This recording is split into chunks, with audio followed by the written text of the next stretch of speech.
and the founder of Walnut Street Labs, and this is Startup Meetup, and this is our second from 2015, and I see a bunch of new faces, so that's pretty awesome. A couple of regulars, and one of the first industry guy that we had, John Fisher. Thanks for coming. It's like salmon swimming upstream or something, right? Coming back to, yeah, that was a forced metaphor.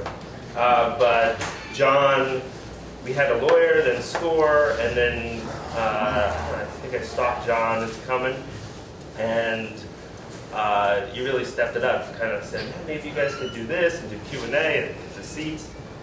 So we really appreciate like the active role that speakers play. We'll see what Chao says today. Let's give Chao a round of applause for stepping into the fray. I met Chao 7 or 8 years ago when I was working at economy.com, and his office at TFS Capital was there. And I think it was bikes. You biked a lot further than I did, but it was like winter. You know, the special kind of person who bikes. So, Startup Meetup, last week we had Yasmin Mustafa, and that was pretty awesome. Technologist, social entrepreneur, amazing life story, so that was pretty awesome. And Ben's not here, so someone check the events calendar before I end this intro and help me figure out who's next week. Let me jump into saying thanks to the sponsors. As listed on our window, Fox Rothschild for hooking us up with legal insight and guidance and work. Chester County Economic Development, Mary Fuchs, kind of started a lot of this, helping us stay solvent with some great funding and connections, and helping to launch office hours. And what other program did we launch? The videos, Startup Meetup. You know, the video, we don't charge anybody. So at first it was awesome, and adrenaline kept us going. And Terry's here from Fox. That's pretty awesome.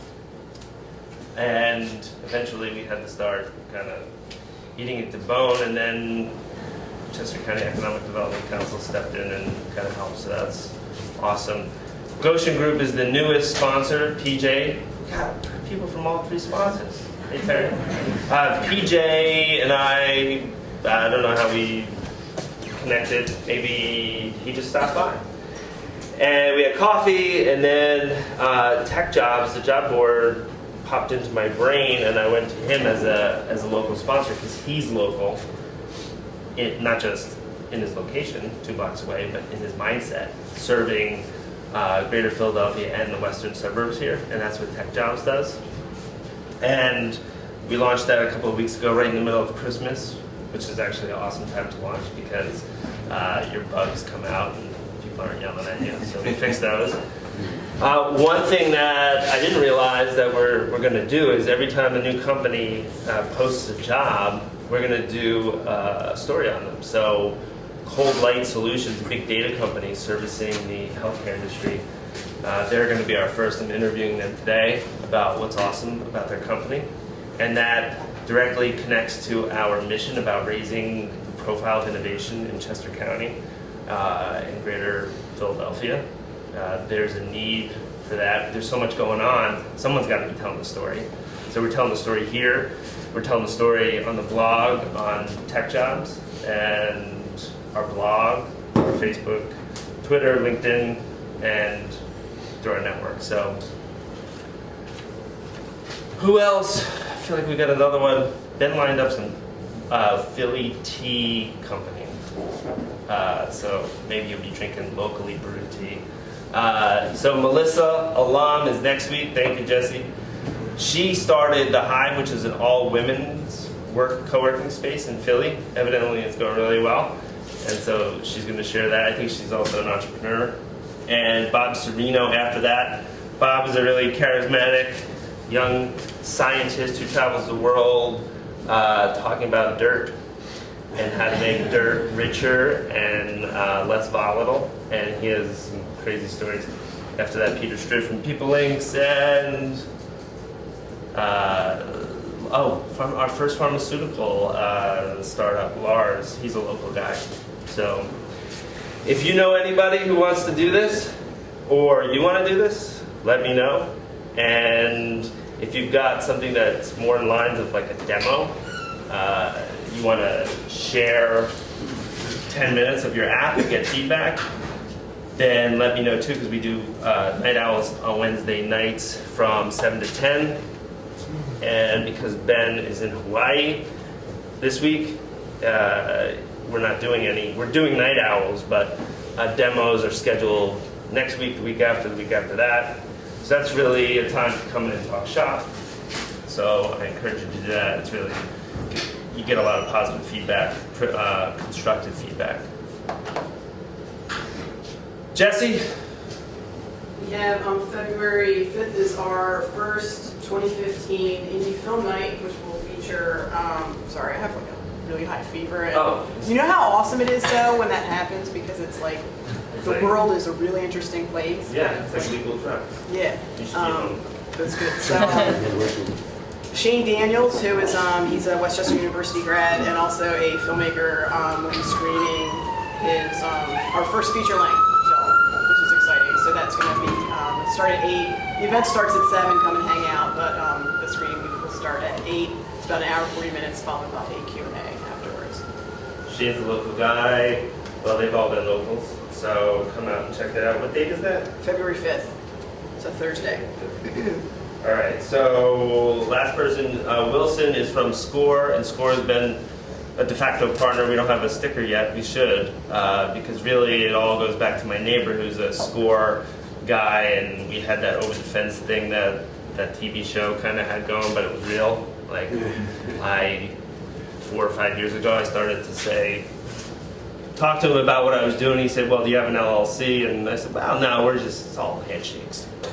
And so he schooled me, and it's been one continuous kind of journey since then. So SCORE has been really great. It's a great resource. And, office hours is really an extension of what goes on here from a referral standpoint. You can go on office hours, find Terry, find me, find Clay Zug, who's an iOS developer, a whole bunch of people, and just grab 30 minutes of them, or multiple people, or Ralph, you use that service. Ralph's a local entrepreneur, and use Ray Sarnacki for investor presentation. I think you also met with Terry, and then successfully raised some capital, not necessarily because of that, but I think you had a positive experience. So you can really tap into some great professionals and get valid, constructive advice and connections.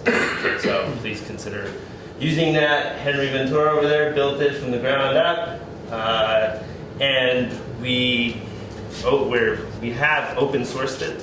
I don't think there's any documentation, but it's out on GitHub. And when we did a tour of NextFab in Philly, they were talking about how they have a real hard time connecting all their members. They have like 10 times the number of members that we have. And we told them about Office Hours, our software, and they want it. This is helpful software to connect people. There's a couple of nuances that make it not feasible to like use your email client or something, or your calendar. So this is where it should be going and where it is going. So I'm not going to take any more time. I'm going to turn over to Chao, and he's going to tell the story, and then we're going to do Q&A, and I believe that's it. So, Chao, let's give him a round of applause. Well, it's great to be here. Thanks, Chris, for inviting me. When he first suggested that I give a talk here, I was a little bit hesitant because I knew that you guys have startup companies, technology, entrepreneurs, social change, people that are trying to change the world. And I work for a finance firm, and I didn't even start it, right? But then I thought, you guys listen to interesting people talk all the time, and maybe he just thought you needed a break. So seriously, I think it's always good to hear other people's stories, how people get started. I'm always interested in where people come from, how did they get the idea, how did they get to where they are, and you've done a great job here bringing so many people together. And I tell you, I've been on CNBC a couple times, interviewed a couple times, and they do not have as much audiovisual equipment. So very impressive. So anyway, I work for TFS Capital. It's a small money management firm. We're in Westchester. We have about 25 people. Our office is a block away. And we manage several mutual funds and a couple hedge funds. We manage about $1 billion right now. And I'm a part owner there. We have 5 partners. I'm one of the 5 partners there. And we use a lot of technology, computer trade. So my background is in engineering. And that's how I came to be here. So can somebody work the, just push the button on my, thanks. Thanks. Active community. So just a couple minutes about what exactly we do. We manage mutual funds. So I assume you guys invest some of your money in mutual funds. You guys know how that works. So we are in a category called alternative mutual funds. So most funds, when you invest in them, they pretty much go up and down with the market. They may deviate a little bit, but most people, when they invest in a mutual fund, you kind of go up and down with the S&P.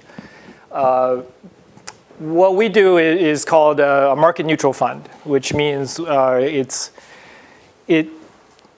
its goal is to diversify you away from the S&P, right? So there's a lot of volatility in the S&P 500, in the stock market as a whole. And in 2002, 2008, stock market crash. And so it's volatile. It generally goes up, but people sometimes need protection from that, and that's what we give you. It's a smaller category of niche products. And the way we do that is we use quantitative strategies. That just means we use computer algorithms to pick stocks to buy and sell. We're very diversified. We trade probably 1,000 stocks a day. And so here, I just show a screenshot of the Morningstar page. So you can find us on Morningstar, Schwab. It's just like a regular mutual fund that you can buy. So that's kind of what brings me to this company, is because I studied electrical engineering at Berkeley. I was friends with the guys that started the company, and 10 years ago I moved here. Can you hit the advance? So in 2005, I was working as a researcher at the University of California. I was doing some transportation research, and I kept in touch with these friends of mine that I met in college, and they've always been very entrepreneurial. They started a company that imported rugs from Guatemala. They sold computers from their apartment, and so they had started this little hedge fund, originally just trading their own money, friends and family's money. And I realized that there's a lot a person can do, a technical person can do to help them manage their hedge fund. So can you hit the key a couple times maybe? Yeah. So in 2005, I moved from San Francisco to Westchester, Pennsylvania. One more time. Yeah. And that's a picture of my son when we first got off the airplane. He was all bundled up and he walked outside from the airport, and the first word he said was, "Cold." So I moved from University of California to this 5-person company, and can you go back? Yeah. And so that may not seem like the most adventurous thing to do to you guys, but coming from where I was, that was kind of a big leap. So I grew up in China. I was born in Beijing, and the culture there is, the way to succeed is you study very hard, and you take a bunch of standardized tests, advancing each one, and the better you do, eventually the better job you'll get, in the government. right? And my grandfather was a professor. My parents met in his class. My mom came to the United States when I was 9 years old to study for her PhD. And so I moved here with my dad when she got a PhD. And so my whole life, the way to get ahead is to be very good academically and work for some prestigious firm. So when I told my parents I was moving here and I was working for my friends from college, and they kind of freaked out. They were like, "What are you doing? Working for this stinky company with 5 people and no revenue? Why can't you be more like your cousin?" My cousin worked for IBM. He managed a bunch of people. He had a good job. But I realized that in America, the way you succeed is it's much more about taking risks and doing something on your own, believing in yourself. Our model is Bill Gates or Steve Jobs. You drop out of college and you start something. And so, but that was kind of uncomfortable because now I have this added pressure of having to prove my parents wrong. And at the same time, I mean, it's true. It was kind of awkward for me to come. And when I first came, I was an employee of the company. I was good friends with the guys that started it. But it's always weird when you work for your friends. And I'm the one with the PhD, and here I am. They're my boss. Right? But I didn't worry about that. I had enough going on in my life. I had a kid. I had a family. So my goal was to stay here for 5 years and just reevaluate after that. I was going to work very hard and see where the company can go. So can you hit that? Thanks. So they hired me because I have the technical skills and I have the PhD that helps in the marketing of the company. And so what I did mainly was I came in, before I came, I was doing a project on transportation, and I set up a data warehouse for traffic data. And so finance is, it uses a lot of the same tools. So I came in, and, I set up a data warehousing system, I set up the automation, and I helped develop strategies with the tools I had learned in school. And I also did a lot of the sales and marketing, right? And so part of the reason they hired me was, so in the beginning we were trying to manage a hedge fund to institutional investors. So, finance, a lot of finance is about marketing, about, cachet and how perception, right? Because it's just the results are hard to see. Like it's very hard to look at somebody's returns and decide whether he's good or not. Right? There's so much luck involved in finance. So what people end up, depending on, when they make these decisions on who to invest with is, do I trust you? Do I think, do you have a good pedigree? Have you worked on Wall Street, or, are you smart, basically? So I would go to these hedge fund conferences where, it's put on by your prime broker, and they put together investors and hedge funds. So there's all these little hedge funds that are trying to get attention from investors, right? And it's always very awkward because you got a bunch of guys, and you're trying to sound very smart, but you can't really say anything to reveal what your strategy is, right? You have to use a lot of words to make people think that you're very sophisticated. And I was terrible at that, right? Even though like my friends thought, oh, I'm from Berkeley, my PhD should carry some weight, but I was just, it was tough to do self-promotion in that way. Because, in academia, you do have to sell yourself, but you at least get to talk about what it is that you're working on, right? Whereas here, it's very challenging. And so that really hurt us. And so this hedge fund that we started just went nowhere. We got no assets. So luckily, at the same time, we had also started a mutual fund. And the mutual fund did basically the same things as the hedge fund did. And so the difference between mutual funds and hedge funds is that mutual funds are more heavily regulated. It has an independent track record. So we thought we could use that to sell the hedge fund, right? Because we really wanted to sell the hedge fund product, because that's you basically, the way that works is you get a few pension funds invest in you. They each put in a few $100 million, and you manage a few big accounts. and you make 3-4% a year on that money. Whereas the mutual funds are more for retail investors. You have smaller accounts. Everyone puts in $10,000, and you earn a lower fee on that.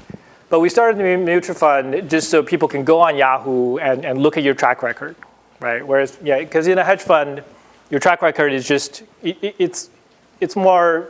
It can be fudged. People tend to trust that less. But anyway, it ended up that we had more success in in selling the mutual fund because in that world, people didn't care about pedigree as much. I mean, they just wanted to see a good performance, right? But even then, it was hard going because what people look for when they invest is they want three things. They want to see a 3-year track record. They want to see that you have $100 to $200 million under management, and they want low fees.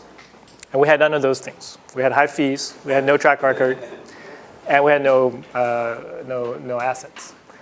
So it just happened very slowly. We would get meetings with people, give presentations, and seemingly go nowhere. But now looking back, we did grow by a little bit every year. We kind of doubled in asset every year, right? But in the beginning, it was hard going. But that all changed in 2008. Can you hit that? So, like I said, our fund is an alternative mutual fund, okay? And so in the first few years, when we started in end of 2004, beginning of 2005. So the first couple of years, we kind of kept pace with the market, even though it's an illusion because we were doing different things. We weren't just buying the market, but just by coincidence, we were getting the same returns as the market. So when you go to people and they look at you and they look at the S&P 500 and they say, why should I buy your fund? I can just buy the market. And that changed in 2008 when the market dropped by about 40%. And we were down, but we were down by maybe 7% that year. And so that's when people began to realize, there is protection there. You are giving me something different from the S&P. And at that time, we had a 3-year track record. We had some assets under management, and assets took off very fast. So I think in 2009, we had to close the fund because there was, we wanted to control how much money got in. Yep. So that's a screenshot from one of my CNBC appearances. That's when people started noticing, and we got a call from CNBC.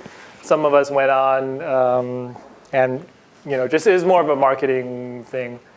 And in 2012, we were Morningstar Fund of the Year, or Manager of the Year in the alternative category. So our assets grew to about $2 billion. We had our hard close on the fund, and that's basically where we are now. Can you go back just one? Yeah, thanks. So, because I have a little bit more to say. So, looking back, we think about what was it that made us successful? And I have to say a lot of it is luck. The fact that the crash happened in 2008, that really helped us. The fact that we were in this category that wasn't a big category, so we were able to stand out, in a group of 50 funds instead of 1,000 funds.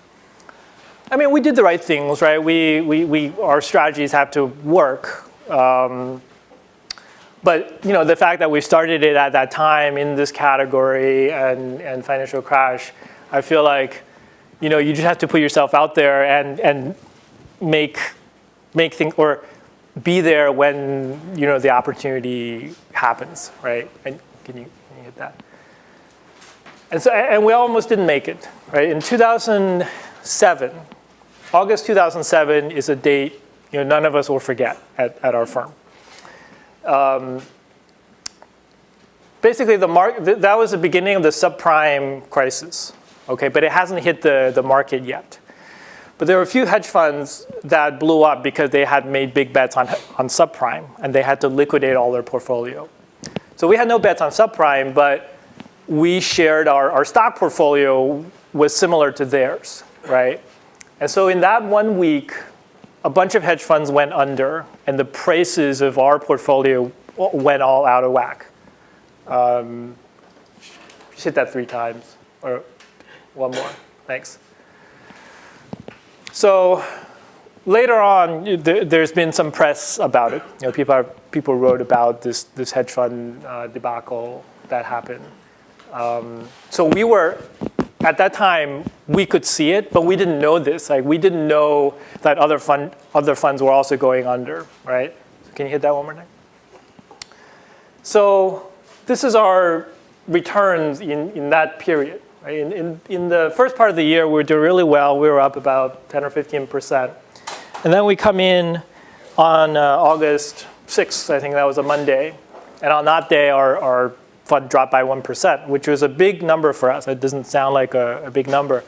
But our fund is managed very conservatively. We have a lot of positions, long and short. Like any one stock going up or down isn't going to impact us. So on the first day, we went down 1%. The second day, we were down 2%. And then we were down 3%. And then we went down 5%.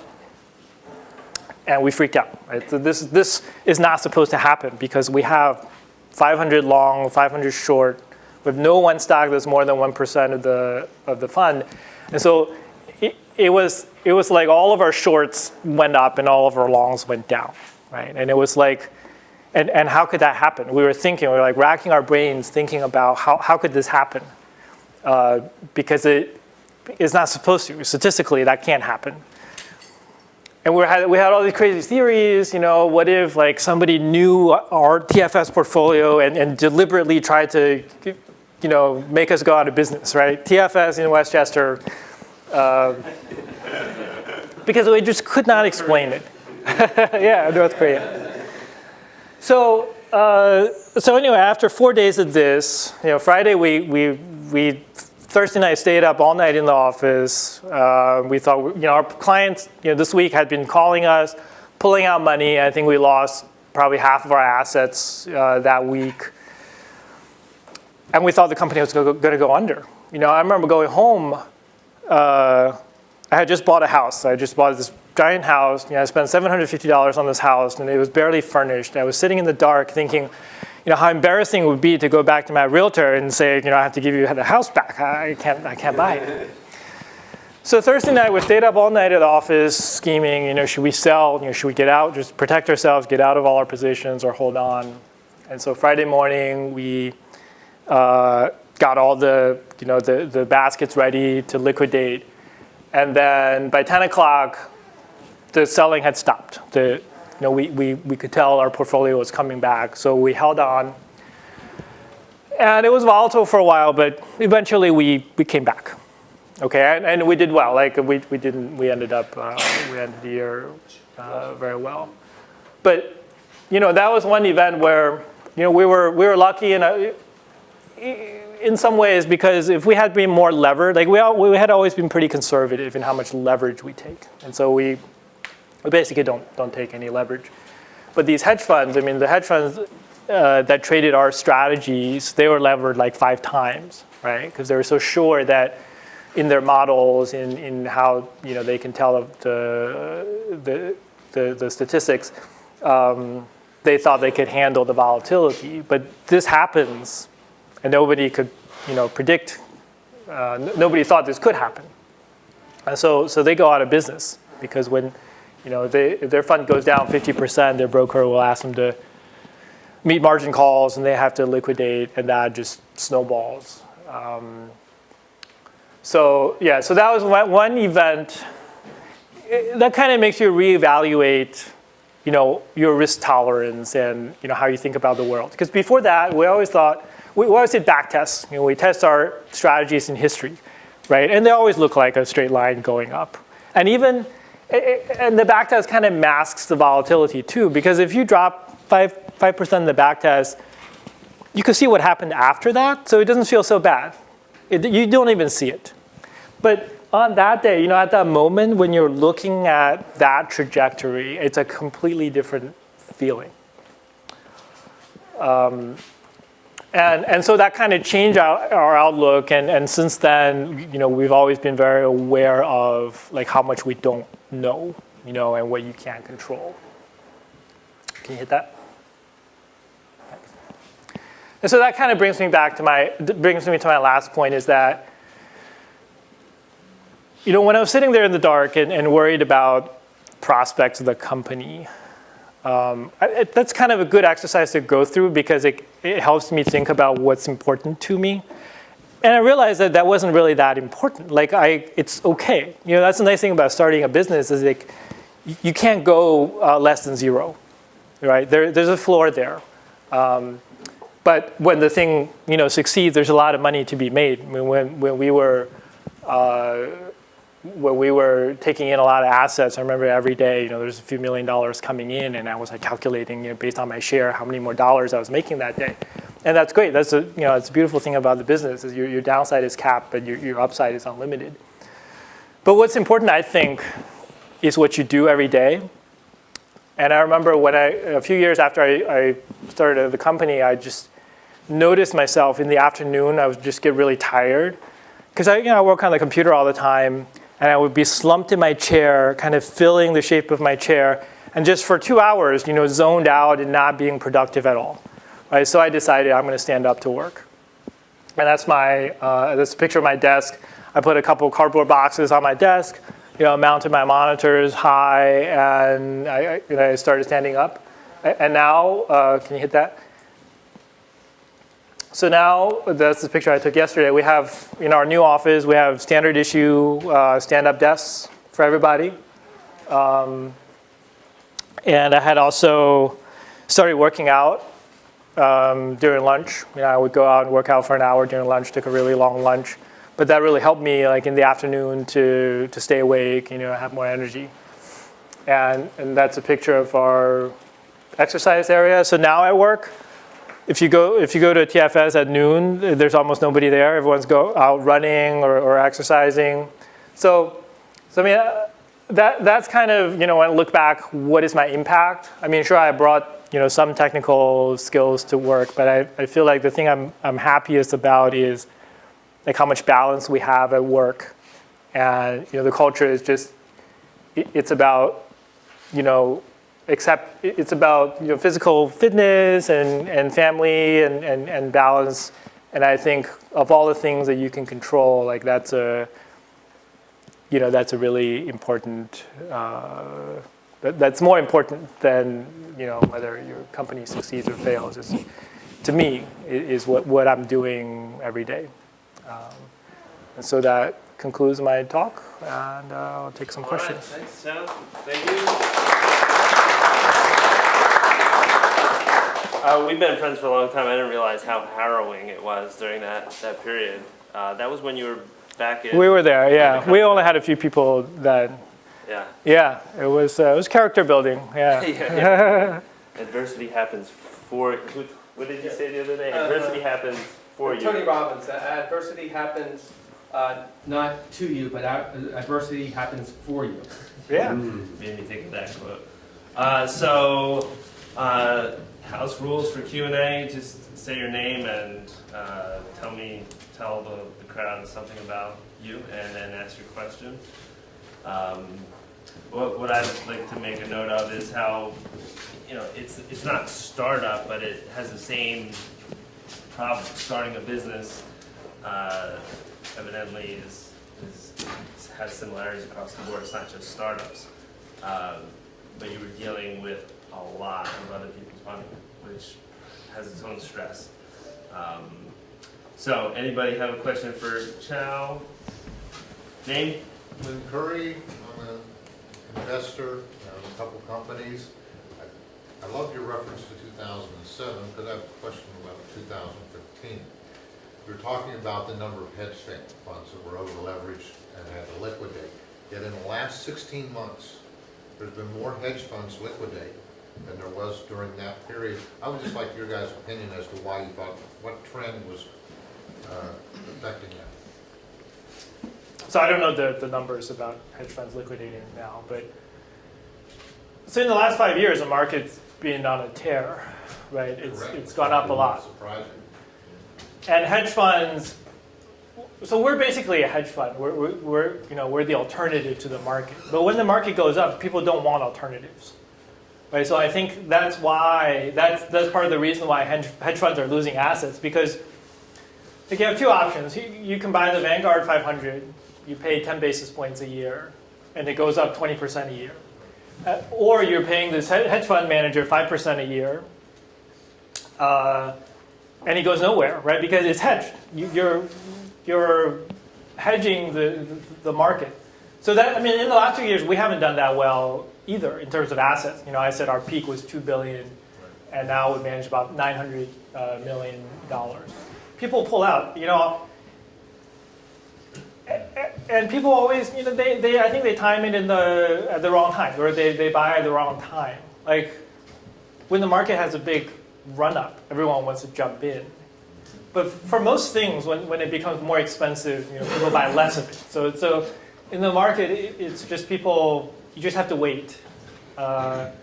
So I think that's part of it. I've read, you know, about, you know, pension funds getting out of hedge funds and into the stock market, right? But it's always looking backward. So I think, you know, for your own investments, I would. Well, I don't think I should give investment advice here, but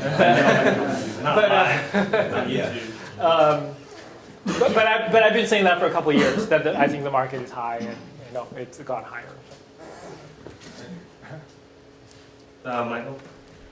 Michael Staccato. I do graphics and fine art, and I always like this statement I heard on RT, and it was that central currencies always get gamed. And so it was like he said, like what crashed feudalism was when the butcher, the baker, the candlestick maker all were exchanging local currencies. And then what happened was the royalty, who could only make money by having money, wasn't able to participate in this real marketplace. So they outlawed all local currencies one by one.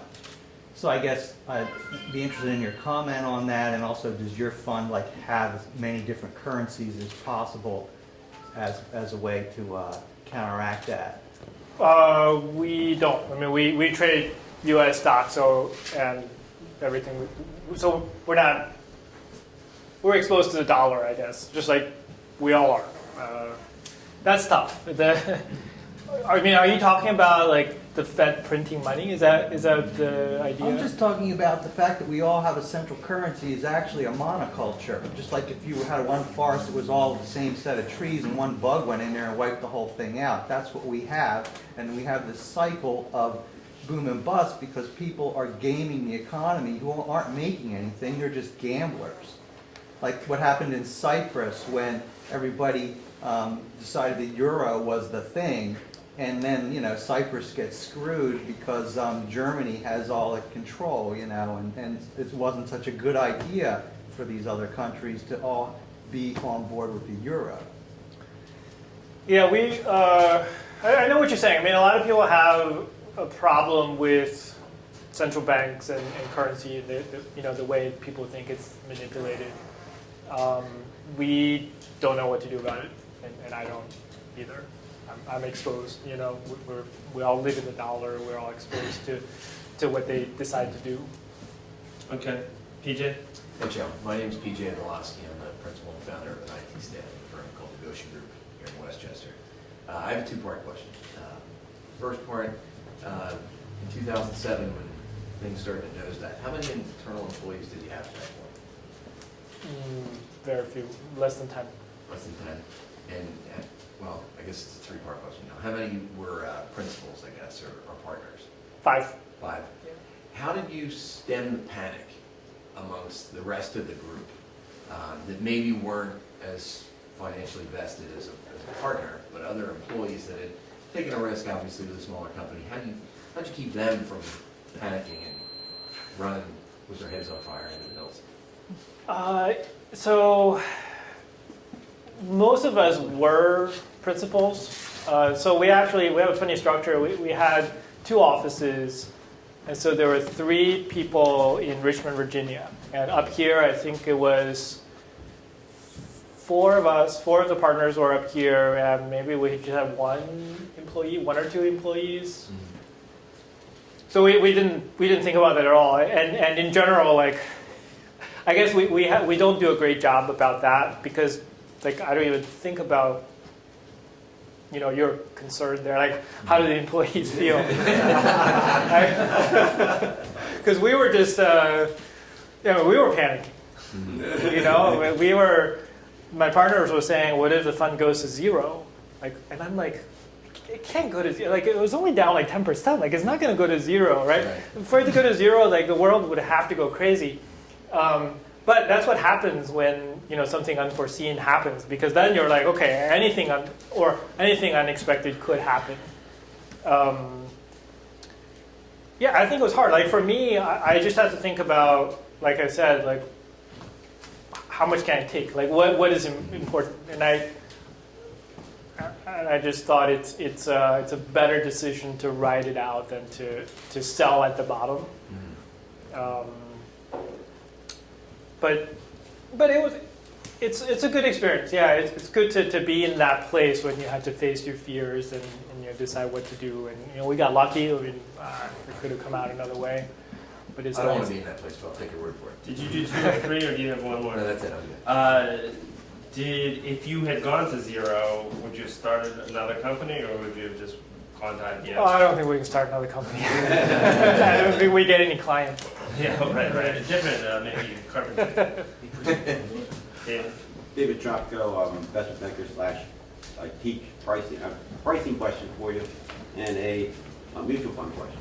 Pricing question is, I noticed on your Morningstar slide you put up in the beginning that your fee rate is 2.4%. How did you pick 2.4 versus 2.2 versus 1.9? So that number isn't, we can go back to the second slide.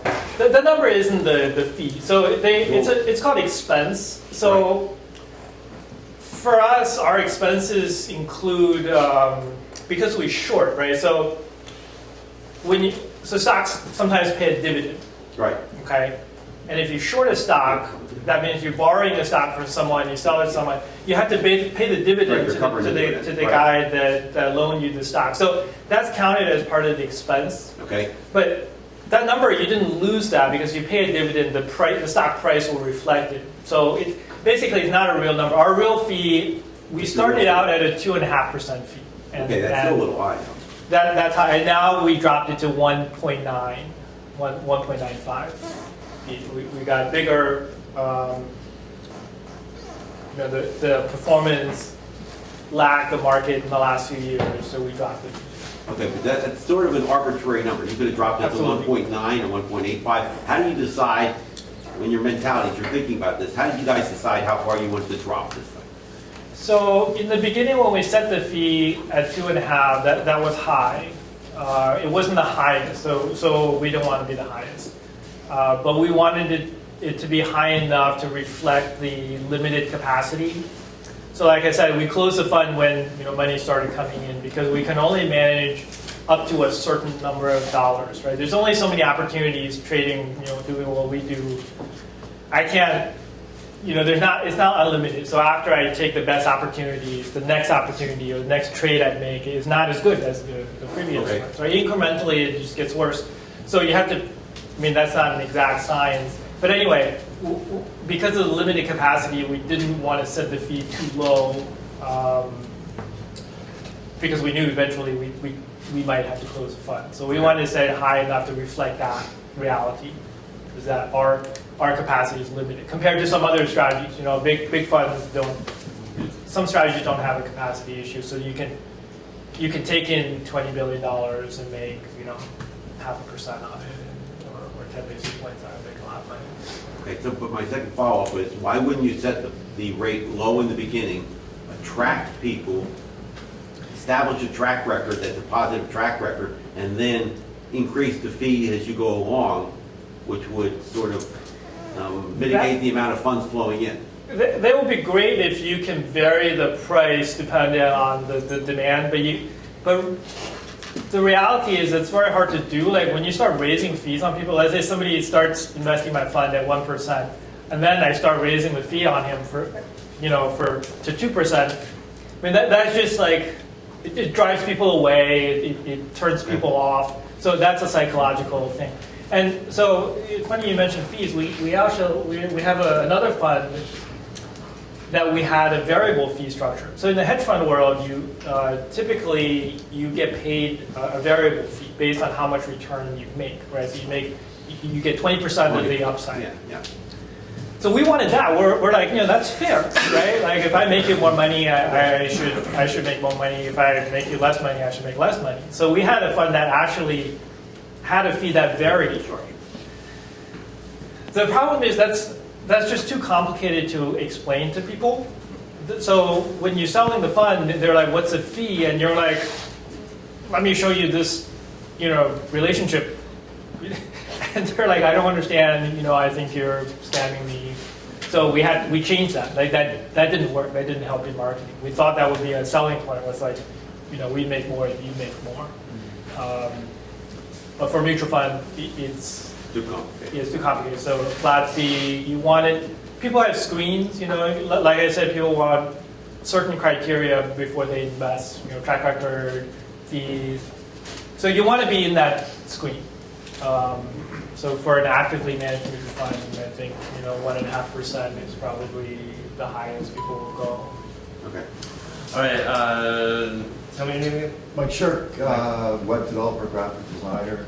You mentioned about like with Morningstar, you got recognition as a fund manager. Can you point to any other milestones that, growing a business, trying to attract investors that you thought helped bring more capital or get the word out about the fund? Yeah, so the Morningstar kind of happened late in the game. That was in 2012. We had a lot of growth in, I would say, 2009. We hired a PR firm, like the CNBC appearances. That was largely due to our PR firm relationship. So those guys all know each other. So anything you can do like that gets you like validated, by some independent party. Like everyone has CNBC on all the time. So that helps a lot because we're small, right? We're not like Fidelity or Janus or Vanguard. We can't like take out full page ads. We can't do mass marketing. So so we lack in that. So anytime people can see, CNBC thinks TFS is a real firm, and Wall Street Journal, writes an article about you. Like those independent news sources, that helps a lot. Okay, so PR has a positive ROI. Go figure. Let's do two more, and then we'll break it. If you have more questions for Chao, you could rush them. Tim Schlegel, I'm with 1847 Financial. There's a lot of talk about rising interest rates this year. How are you positioning your portfolios to address? We don't. So our strategies are, let's see, they're called statistical arbitrage. So basically, you look through history. You want to do trades that are repeatable. So you want to be, it's hard for us to bet on larger like macro trends, like rising interest rate or lowering interest rate. Those things happen so infrequently that we can't test them. And our style is we only do trades that are testable. There has to be history. I can repeat that 1,000 times and look at what is the average result. So things like that, it's outside of what we bet on. So we basically do the same things now as in other periods, just as we can't test it. Jesse, still surviving back there? Yeah, it's good. So it's more interesting than usual today. So I'm Jesse Pierce. I'm Special Events Coordinator here at the lab. You had mentioned early on in your story that growing up, working hard and doing well in standardized tests and performing well academically was something that was obviously a part of your upbringing, but something that was really valued. Like if you want to be successful, that's how you need to behave. Given your perspective now, looking back, would you have chosen a different path, or would you recommend a different focus for someone who kind of wanted to be where you are today? I appreciate like what I've learned. I enjoy doing that. So I'm not sure if I would have done things differently, but I got a few kids and they go to West Town with Chris's kids. And I do believe that it's more than that, or like that's not the most important thing. I think the most important thing is how you work with other people, like how comfortable you are with other people. And the reason that I'm in this company is because I made the right friends. I met my partners when I did, and we have a good relationship. And also just working with different people at our company, I feel like, everyone, you have to know some skills, but there's a big difference between people that relate well with people. Can you collaborate, can you work with people versus the ones that aren't comfortable doing that. So I think that's when I look at my kids, I feel like that's the most important thing for them. All right, I got one or two questions. On that note, do you feel like you have lower than average turnover at your firm? Yes. We're very small, and we hire people that generally have, are more skilled, more educated, so it's, management is easier. Mm-hmm. And can you talk a little bit about the technology stack and like who's on your team? Is there an algorithms team and then a technology team? And Yeah. where do you sit, if that's the case, or just describe it in general? Yeah, so all the technology we develop, right? Obviously, we don't sell technology, so it's all for our own use. We have, I would say, 3 developers, 1 IT person, And what are the developers? What are their languages or their expertises?